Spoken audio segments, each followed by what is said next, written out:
Sunrise breaks slowly over the river. A hippo crashes through the surface, then sinks back down. But the tenacious ticks are still holding. They cling behind its ears, around its eyes, buried deep inside thick, muddy skin folds. One by one, they quietly feed on its blood. The hippo is a giant, completely helpless against creatures this small.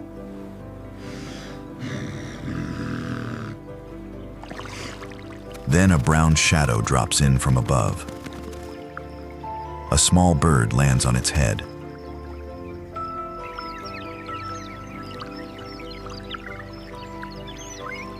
It tilts sideways, watching.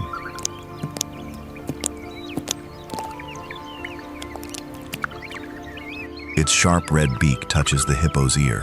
One quick peck. The first tick disappears. The hippo does not chase it away.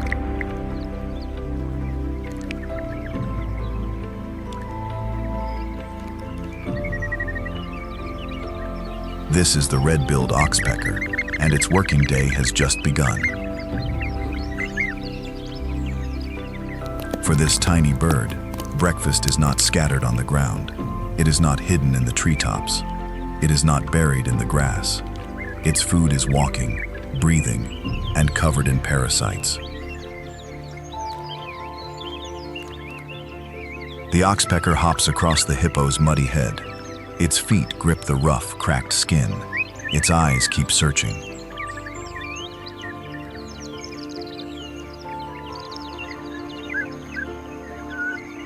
Another tick appears near the ear canal.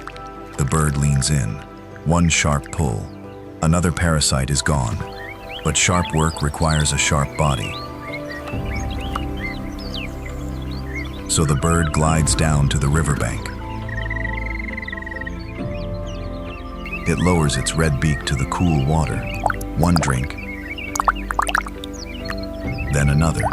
A dragonfly drifts past behind it. The bird wades into the shallows. It shakes its wings hard.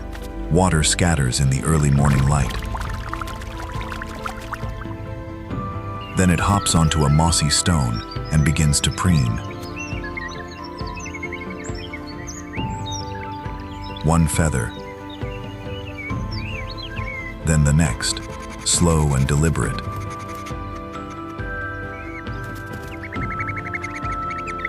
A cleaner must stay clean too.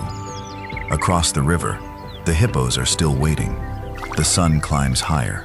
The river begins to shimmer. The hippo rises from the water, slick with mud. For most animals, this moment is a warning.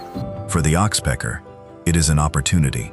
The small bird steps forward without hesitation. Its claws grip the wet, rubbery skin. It moves carefully along the edge of the jaw. Inside the mouth, bits of old plant matter cling between the teeth. The red beak reaches in. A quick pick, then another. The hippo stays perfectly still. Its heavy eyes slowly close. A giant with bone-crushing jaws, allowing a tiny bird to work inches from danger. But on this river, it is simply part of daily life. The oxpecker takes one last piece, then hops back from the jaw. The mouth closes slowly. No panic, no sudden movement. Just a quiet trust, built through a strange and ancient partnership. The oxpecker is not finished. It walks along the hippo's broad, muddy back.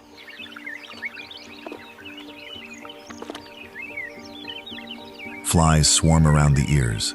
Another tick hides in a deep skin fold. The bird pauses, tilts its head sharply, then strikes. One more parasite is gone.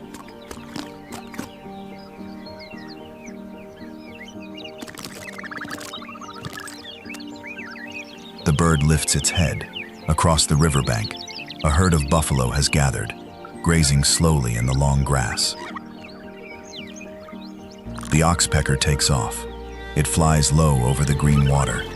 Fish ripple just below the surface.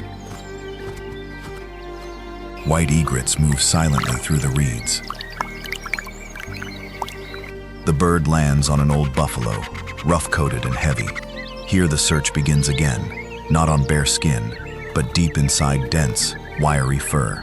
It hops, pauses, reads the skin carefully, then pulls out another tick.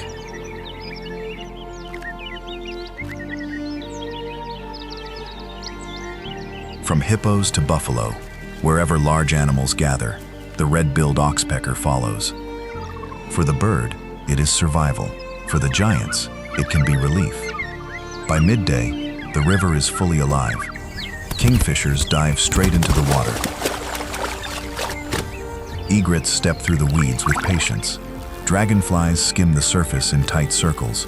But the oxpecker keeps working, relentless, never satisfied. One bird becomes two. Together they move across the muddy skin. One works near the ear, the other sweeps along the neck. Flies scatter with every twitch. A tick appears, then vanishes. The hippo floats quietly. Only its eyes and nostrils rise above the waterline. The two birds balance perfectly on its head, tiny feet on giant skin. This is not a peaceful job. It is constant, careful, and never truly finished. Because in this river, there is always another bite. But this symbiosis is not as simple as it first appears. Scientists do not call this relationship perfect. It can heal. It can also harm. For the hippo, the decision is never clear-cut. One bird on its back can be annoying, but dozens of buried ticks are far worse. So it allows the bird to continue. Nature is rarely simple. Sometimes survival is not about friendship. It is about balance. As the sun begins to fall, the river grows still. The air turns thick and golden. The hippos sink deeper into the water until only their eyes remain above the surface. The oxpecker is still there, still watching, still searching. One last tick hides close to the ear. The bird leans in. A single quick pull, then silence. The hippo exhales slowly. The bird lifts its head. Behind it, egrets cross the burning sky in a long, quiet line. For a brief moment, the giant and the tiny cleaner are completely still together. One survives by carrying parasites. One survives by removing them. Their bond is far more complex than it looks from the shore. It is not perfect, but it works. In the wild, even the smallest creature can quietly shape the life of a giant. And tomorrow morning, when the river wakes again, the red-billed oxpecker will return.